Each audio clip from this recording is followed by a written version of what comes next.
hearing would not have occurred if the Democrats did not win the House of Representatives on election night. Tonight's lesson in your vote really, really matters. Yes. And to hear Elijah Cummings in his emotional roundup at the end, when he talked about, he gave his own closing statement, and even when he spoke to reporters thereafter, talking about what he hopes for this committee and what he wants in terms of decency and civility on this committee, and what he wants to be able to do with members reaching across the aisle and pulling in the same patriotic decision, or patriotic direction on these things, was, I think, heartfelt in part because of his frustration that none of this stuff could be pursued at all, until the Democrats took over. And he remembers a world in which things actually did run smoothly in the House of Representatives, and you could have hearings that were conducted on a bipartisan basis, and that's the dream he has of trying to get back to that.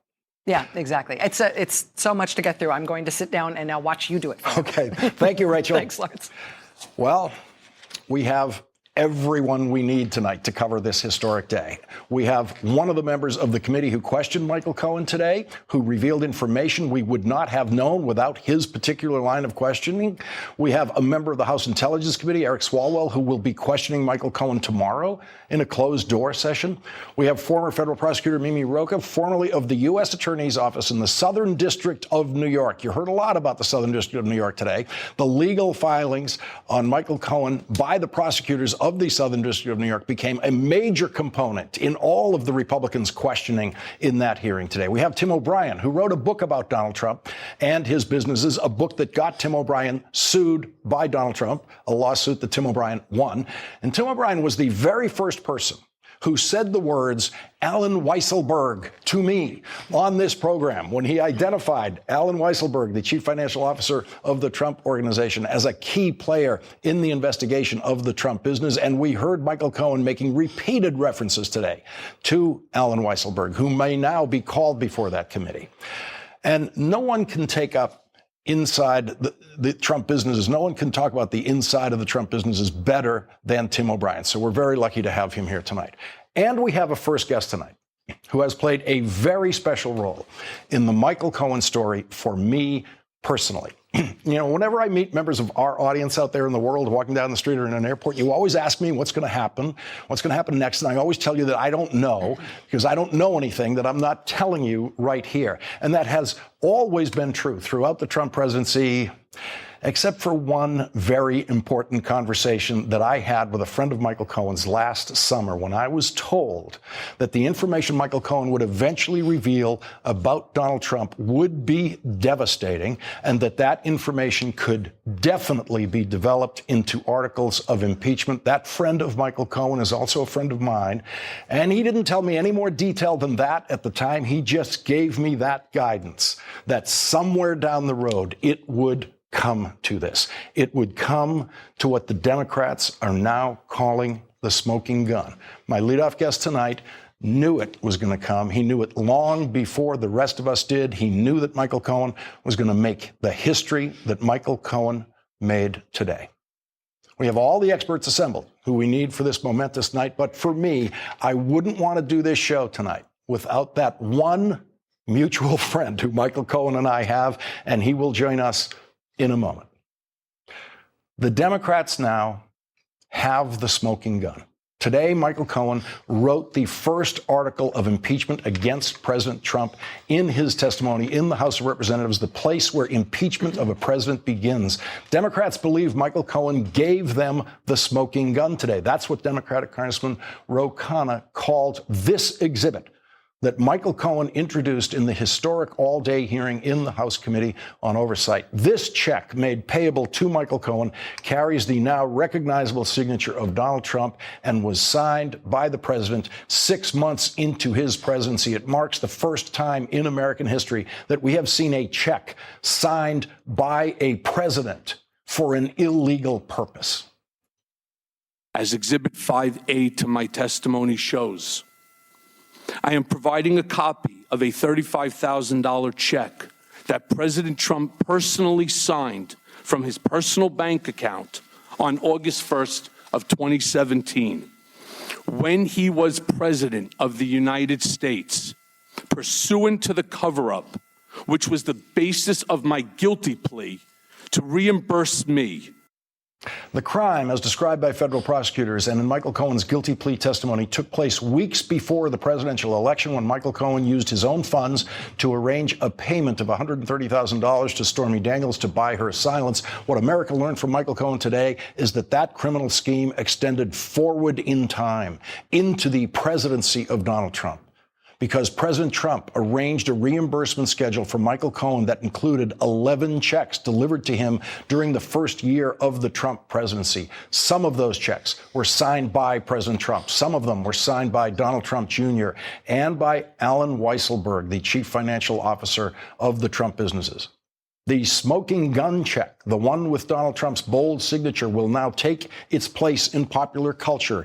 You will be seeing it in tweets forever. You will be seeing it on T-shirts. It will be imprinted on toilet paper, on coffee mugs, and it will take its place in history as the most important check Donald Trump has ever written, because it is the check that could end his presidency. And so the Trump loyalists in that hearing today had one job to do, and that was attack that check. Attack Michael Cohen's explanation of the crime that check is part of, and not one Republican member of the committee dared to do that. Not one of them went after that check. Not one Republican member of the committee tried to defuse that bomb for Donald Trump. They left the smoking gun untouched in their cross-examination of Michael Cohen. And instead of attacking the evidence, instead of attacking that check, they attacked Michael Cohen. And they used the words of the U.S. attorney in the Southern District of New York against Michael Cohen. That is the Office of Federal Prosecutors who got Michael Cohen's guilty plea. And today, it was as if those federal prosecutors in the Southern District of New York were sitting right there on the Republican side of the hearing room as counsel to the Republican members of the committee who put full faith and confidence in every word that they quoted from those federal prosecutors in the Southern District of New York. Take what the Southern District of New York said. Cohen did crimes that were marked by a pattern of deception and that permeated his professional life. According to the Southern District of New York, you failed to disclose more than $20 million in liabilities. Southern District of New York, in their statement, their sentencing memo, says this: Cohen's criminal violations in the federal election laws were also stirred, like others, crimes by his own ambition and greed. I ask unanimous consent to submit the sentencing memo from the Southern District of New York for the record. And I ask your unanimous consent to read you the portions of the sentencing memo that the Republicans did not read today. During the campaign, Cohen played a central role in two similar schemes to purchase the rights to stories, each from women who claimed to have had an affair with individual one, so as to suppress the stories and thereby prevent them from influencing the election. And who was individual one? Who are we referring to here when we refer to individual one? Donald J. Trump. That part of the sentencing memo that the Republicans did not read continues. With respect to both payments, Cohen acted with the intent to influence the 2016 presidential election. Cohen coordinated his actions with one or more members of the campaign, including through meetings and phone calls about the fact, nature, and timing of the payments in particular. And as Cohen himself has now admitted, with respect to both payments, he acted in coordination with and at the direction of individual one.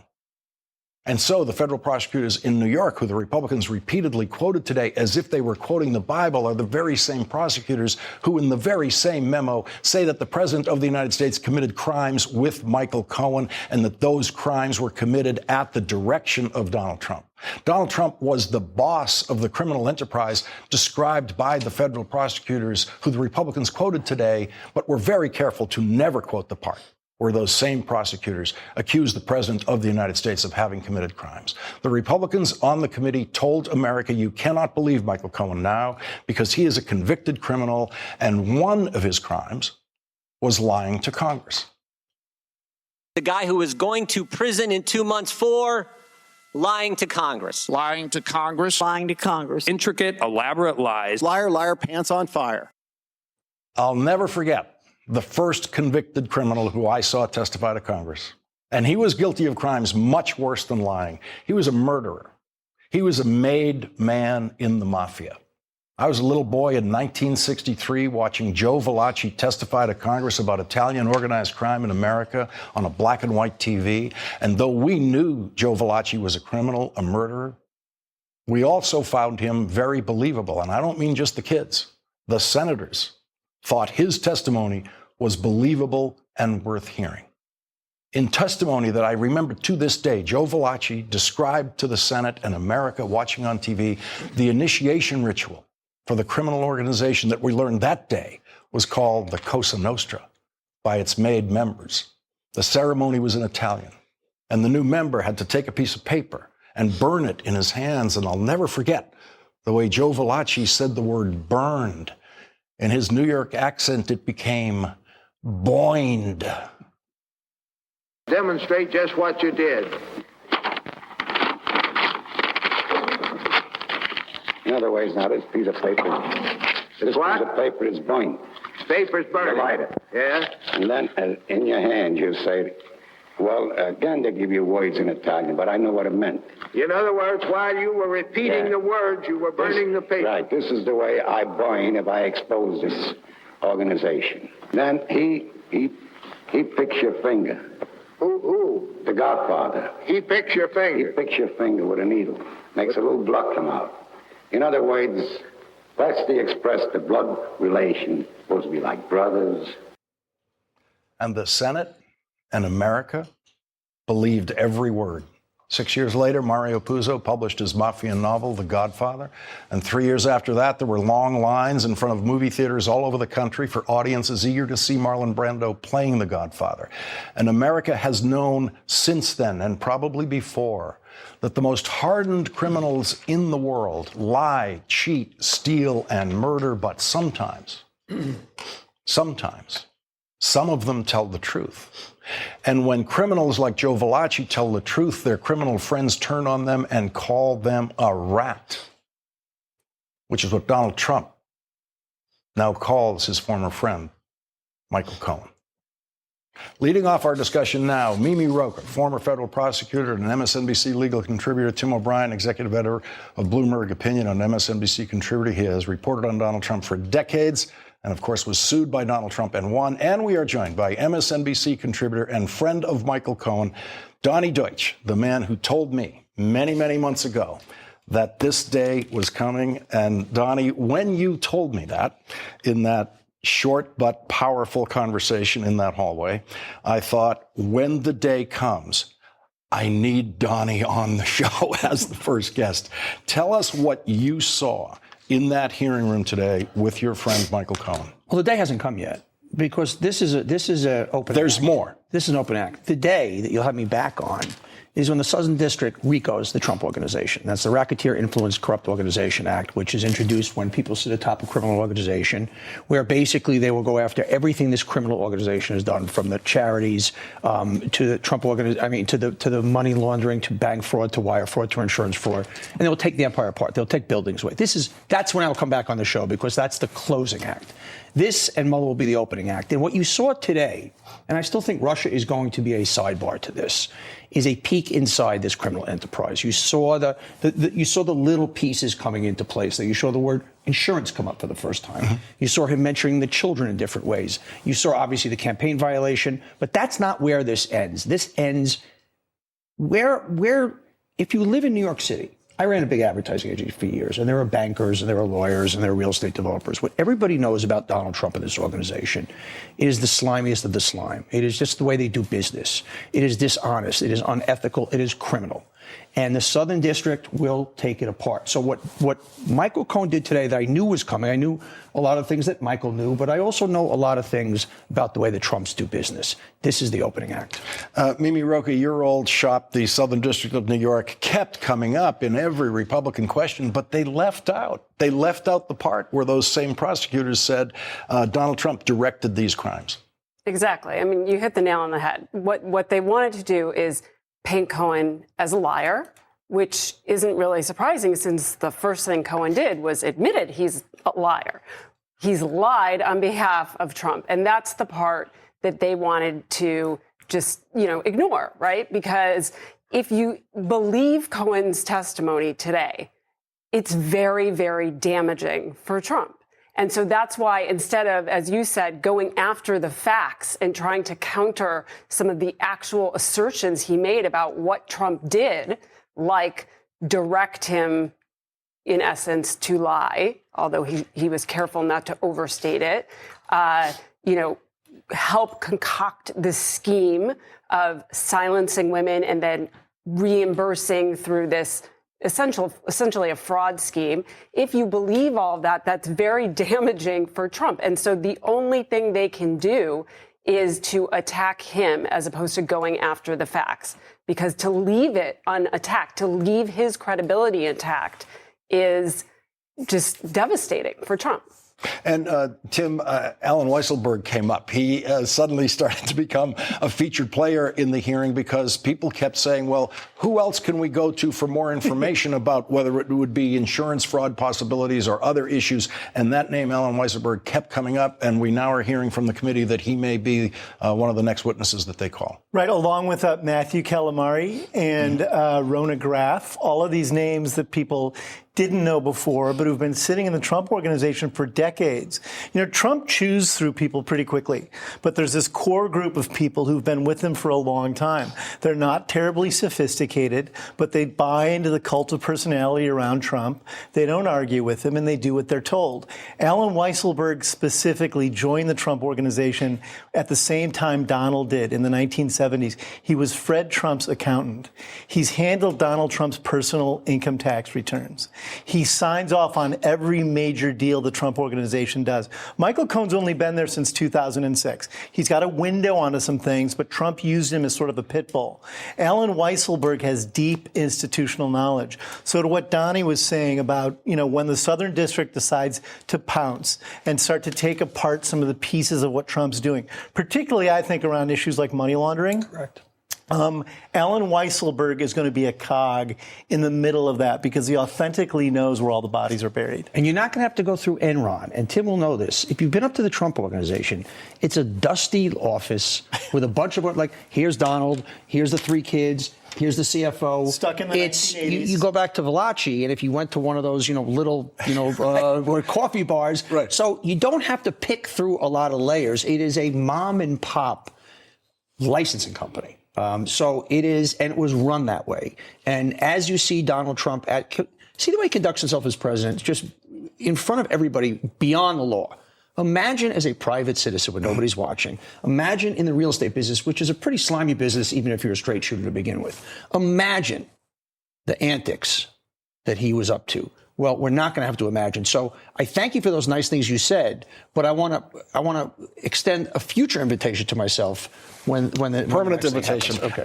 So maybe Donnie tells us more. Certainly, to say this is going to end up in a RICO prosecution. And my experience with Donnie on this subject is he doesn't exaggerate anything. Everything is as solid as you could ask it to be. How would we get from here to a RICO prosecution? Well, it's not crazy. I will say that in this sense. Look, RICO, there's very technical requirements, but it is. And Donnie didn't go to law school, so you can correct him. I barely got I did go to Wharton with Donald Trump. That's right. Interesting. But what RICO is meant to capture is when you have all sorts of different kinds of criminal activity being committed on behalf of one centralized person and organization. And, it's kind of, it's exactly what you think of. It's almost like a spider web and all the different spiders are in it and they're all doing different kinds of crimes. And it's to capture it all together because to charge any one single crime alone doesn't capture the essence of the organization. So that's why I say, as you're right, the more different kinds of crimes we hear, insurance fraud, bank fraud, tax fraud, you need crimes that are considered predicates, like specified under the statute that you can use in RICO.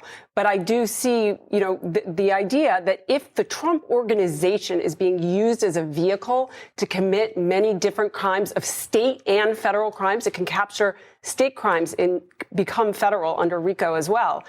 then, that's when RICO becomes useful. Which brings us to one of the scariest questions and answers that the Trump organization and President Trump had to experience today. And that is when Michael Cohen was asked if there are any other illegal acts that he's aware of that he hasn't mentioned today. Let's watch this moment.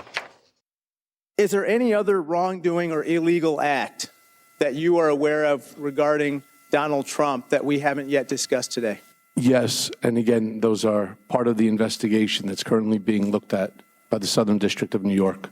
That was one of my jump out of the seat moments, Tim. Well, following up on what Mimi said is, I think in addition, one of the atmospheric things about RICO is that there's someone at the head of the head of the web or in the center of the web orchestrating this. And this has come out. It came out today. At one point, Michael Cohen was asked, "So are you saying that Donald Trump orchestrated a criminal fraud with Donald Trump Jr. and Alan Weisselberg?" Yes. Or you had this moment, are there other frauds that we don't know about or other crimes that were committed? Yes. Of course that's going to make Donald Trump jump out of his socks. And he's in Hanoi. He just got epically trolled by Michael Cohen, thousands of miles away. He did to Trump what Trump has done to everyone else. He has damning testimony. He's insulted him personally, and Trump's in a box halfway around the world and can't do anything about it. The next leg of this, I think, is people inside the Trump organization are going to start to have to decide, do they take care of themselves? Do they take care of Trump?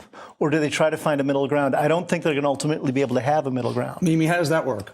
Yeah, no, I mean, it sounds like Alan Weisselberg, for one, has already made a decision about that. He reportedly has an immunity agreement with the Southern District. I want to be careful there because I think that I don't know for sure, but just based on the reporting that we're gleaning, maybe you have more specifics. I think his immunity was pretty limited. Mm-hmm. So there's cooperation agreements and then there's immunity agreements. Cooperation agreements are you tell us everything about everything. Immunity is we're going to bring you in on this one day to the grand jury. Which was August of last year. And you're going to answer questions and that's it. And so that can be very limited. So I think Alan Weisselberg still has that decision to make that we're talking about. Is he going to get on board and cooperate, which it sounds like he should, or he is in some serious legal jeopardy himself? Donnie, talk about the man we saw today in that committee room. I mean, you over the months have tried to tell me that Michael Cohen is actually a nice guy in certain ways. I didn't want to hear it. I focus on what he has done and what he's participated in. But I saw the man today. You couldn't miss him. We were exposed to him for hours on end. We saw him cry. We saw him talk about the pain this has caused his family in very convincing ways. There's no one who can doubt that part of it. We saw him stay composed, never fall for the bait that the Republicans were trying to get him to fall for, never getting angry, never giving more of an answer than was necessary, and being, as solid a witness in terms of performance as you can see in those kinds of hearings. What did you see in that range of emotion, in the range of what you saw him go through? I'm particularly interested in what you felt, what you thought when you saw him address Donald Trump directly into that camera. I saw what I've been seeing over the last couple of years. And what the public has seen is basically the old clips.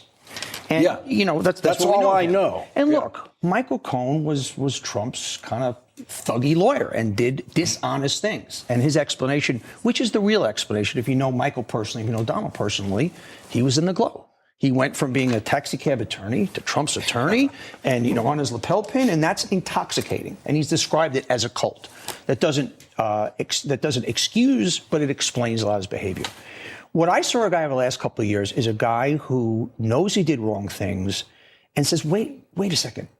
I'm the guy taking the look what's happening in the world here. The very thing that our heads almost explode about every night. Imagine if you are becoming aware of that, you realize you were part of it, you were a piece of it, you're paying the consequences while the other guy is, circling in Air Force One. So, and I saw a guy who would break down every time we talk about his family. I saw a guy, look, if this hadn't happened, would he have gotten to this place? Probably not, but it did happen. And he is in this place, and it's genuine and it's real, and the camera does not lie. His life is destroyed. He is a family. When a congressman, I can't remember his name, put out that thing the other day about his wife potentially, that is we're not even going to dignify, I've already gone through that, but to see the effect on this man. I was on the phone with him the night Trump went after his father-in-law. And that's when he said, I'm not doing this. I'm not doing this. He's a family guy. He's a lawyer. He is a good man that did some stupid, bad things. And I would not talk the way I talk about him. I'm a pretty cynical guy, and I'm a street guy. I know people. I've known the guys like this my entire life. As I said, is he a choir boy? No. Is he going to jail? Does he deserve to go to jail for what he did? Yes. But he's a good man. Donnie Deutsch is not someone who can be fooled about people. He understands the complexity of people and that they can come with many shades. Donnie, you doing Morning Joe tomorrow? I am. Thank you very much for staying up late for us tonight. And very, really very appreciate kind it. introduction. Couldn't get through this hour without you. Mimi Rocha, thank you for joining us. Tim O'Brien, really appreciate it. We needed you here tonight more than ever. And when we come back, one of the senior Democrats on the committee today, Jerry Connolly, stunned the room when he got Michael Cohen to reveal that he had a meeting with Donald Trump in 2017 before Michael Cohen falsely testified to the House Intelligence Committee. Congressman Connolly will join us next, and Michael Cohen will testify tomorrow to the House Intelligence Committee in a closed session. Congressman Eric Swalwell will be in that closed committee meeting, and he will join us later in this hour.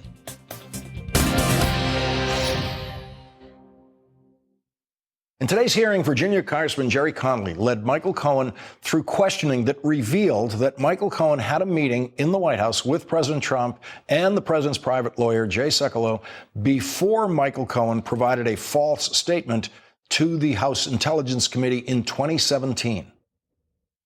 You had a conversation with the President of the United States about your impending testimony before the House Intelligence Committee. Is that correct? That's correct. What was the nature of that conversation? He wanted me to cooperate. He also wanted just to ensure, by making the statement, and I said it in my testimony, there is no Russia, there is no collusion, there is no deal. He goes, it's all a witch hunt, and he goes, this stuff has to end. Did you take those comments to be suggestive of what might flavor your testimony? Sir, he's been saying that to me for many, many months. And at the end of the day, I knew exactly what he wanted me to say. Joining us now after a long day in that hearing room, Congressman Jerry Connolly. Congressman Connolly, really appreciate you staying with us tonight after that long day of work in that hearing room. I know what those hearing rooms are like. Really appreciate it. What do you think is the most important thing that we learned in that hearing room today? Well, I think we certainly had confirmation that the Trump organization, headed by Mr. Trump, is, by any other name, a criminal enterprise. And very much like, the organizations described by Joe Valachi. You mentioned it earlier in the report. I brought it up this morning in the hearing, reminding my Republican colleagues that Joe Valachi revolutionized how Congress dealt with organized crime and made a huge difference in law enforcement's dealing with organized crime. And as you pointed out, he was a lot more than a convicted liar. He was a murderer. But his testimony, nonetheless, was pivotal to unlocking the keys to how the mafia was organized. Mr. Cohen is going to be, I believe, one of the pivotal figures in unlocking the keyhole to how the Trump organization, in fact, operates. And in many ways, it does resemble a criminal enterprise. You kept making the point to your Republican colleagues that it is possible to take testimony from convicted criminals and invest in belief in that testimony. It happens in courtrooms around the country every day.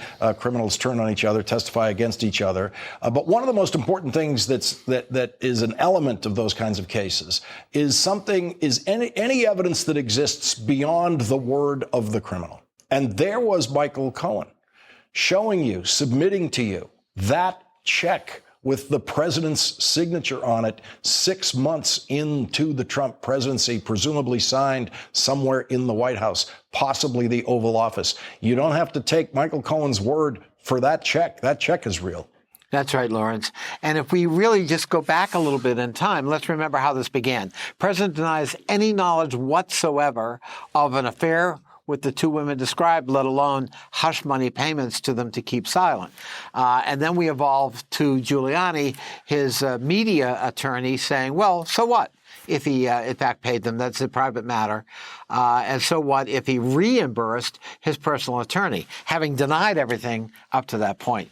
And now we know, shades of Spiro Agnew, that in the Oval Office itself, he is actually signing one of these reimbursement checks to his personal attorney for hush payment made to these two women with whom he had an affair in order to circumvent the federal election law so it wouldn't interfere with the election results in 2016.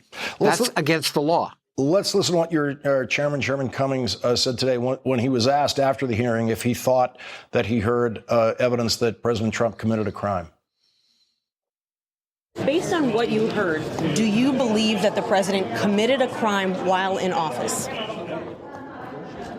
Based on looking at the checks and listening to Mr. Cohen, it appears that he did. Do you agree with the chairman that it appears that the president committed a crime? I do, and I believe that what Cohen did today wasn't to give us new evidence to that effect, but to confirm what we already knew in one case. Remember that when the filing documents were unsealed from the Southern District of New York with respect to Mr. Cohen, he was convicted of a crime that the Southern District U.S. Attorney said was coordinated and directed by individual number one. Individual number one, we know, is Donald J. Trump. So it's not news that Mr. Trump, in fact, has exposed himself to criminal activity by coordinating and directing a criminal act that he helped his personal attorney commit, and for which that personal attorney is going to go to jail. Congressman Jerry Connolly, we really appreciate you extending your workday to include us. And please come back. You're welcome anytime you can join us at this hour. Really appreciate it. I'd love to do it, Lawrence. Thank you, Congressman. Thank you. And when we come back, Michael Cohen will testify to another congressional committee tomorrow in a closed-door session with the House Intelligence Committee. The chairman of that committee, Adam Schiff, has already said that he wants to follow up on Trump Tower Moscow and Roger Stone's conversations with WikiLeaks and other things that he heard in that hearing today. Congressman Eric Swalwell is a member of the Intelligence Committee who will be in that meeting tomorrow. Congressman Swalwell will join us next.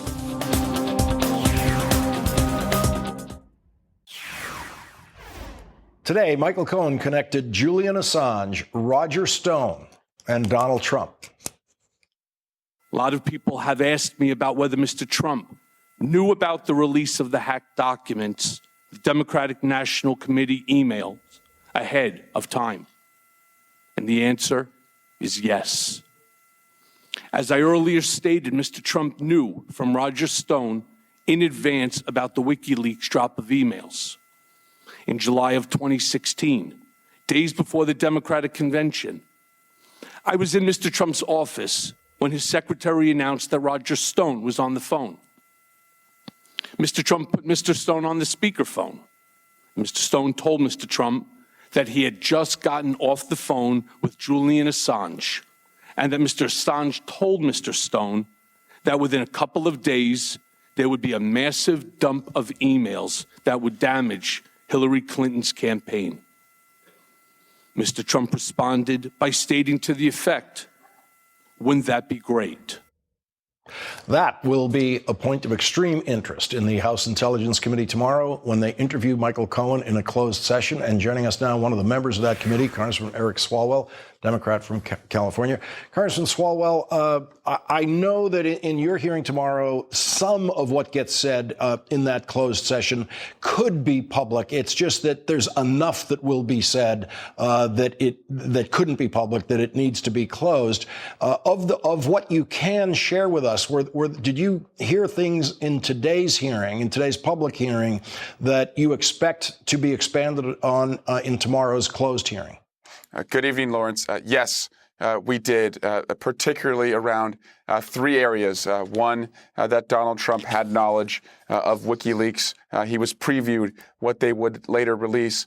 Two, that he did talk to his son in what appears to be the Trump Tower meeting that his son had with the Russians as they were about to dump information about Hillary Clinton.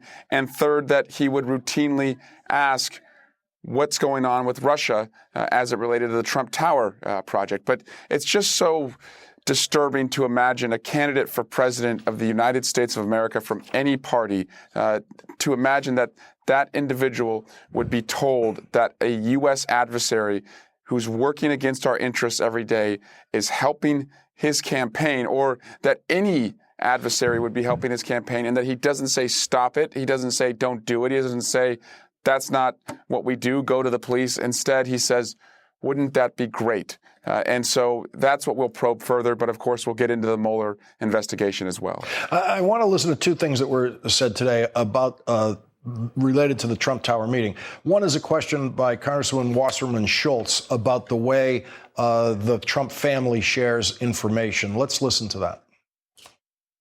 If Mr. Trump and his daughter Ivanka and son Donald Jr. are involved in the Russian Trump Tower deal, is it possible the whole family is conflicted or compromised with a foreign adversary in the months before the election? Yes. And with that possibility, let's now also listen to what was Michael Cohen's description of Donald Trump Jr. discussing that Trump Tower meeting before it happened with his father. Let's listen to this. I recall Don Jr. leaning over to his father and speaking in a low voice, which I could clearly hear, and saying, the meeting is all set. And I remember Mr. Trump saying, okay, good, let me know. So I concluded that Don Jr. was referring to that June 2016 Trump Tower meeting about dirt on Hillary with the Russian representatives when he walked behind his dad's desk that day. That's the point you're going to be looking for more detail on, I assume. Yes, we believe there are more witnesses to what the candidate's interest was and what the candidate's family was doing or not doing as this information was offered to them. And Lawrence, also, when you put into perspective what we heard today from Michael Cohen, this is not Michael Cohen's word versus Donald Trump's word. This is Michael Cohen's word without Donald Trump ever going under oath. Not going under oath with Mueller, not going under oath after Comey testified. You now have more and more witnesses raising their right hand, willing to go under oath, and Donald Trump says nothing under oath. So the evidence, the state of the evidence is uncontroverted that these facts exist, and that's why I think the American people should be very concerned that we have a corrupted president who presided over a corrupted business and ran a corrupted campaign. Carson Swalwell, what's the most important piece of evidence you would point to for your constituents today to focus them on what happened in that hearing?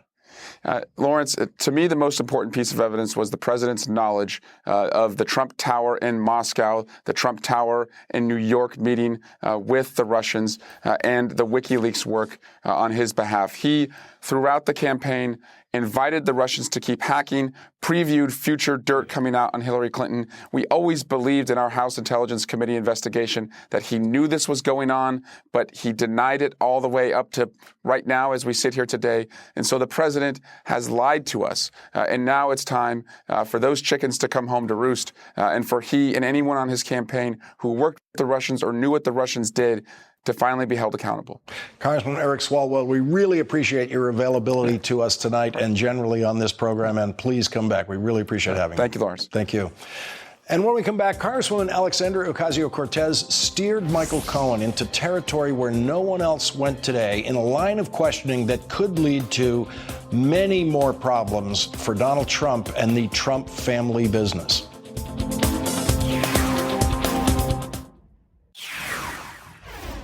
In a meticulous series of questions, Congresswoman Alexandria Ocasio-Cortez opened up another Trump can of worms.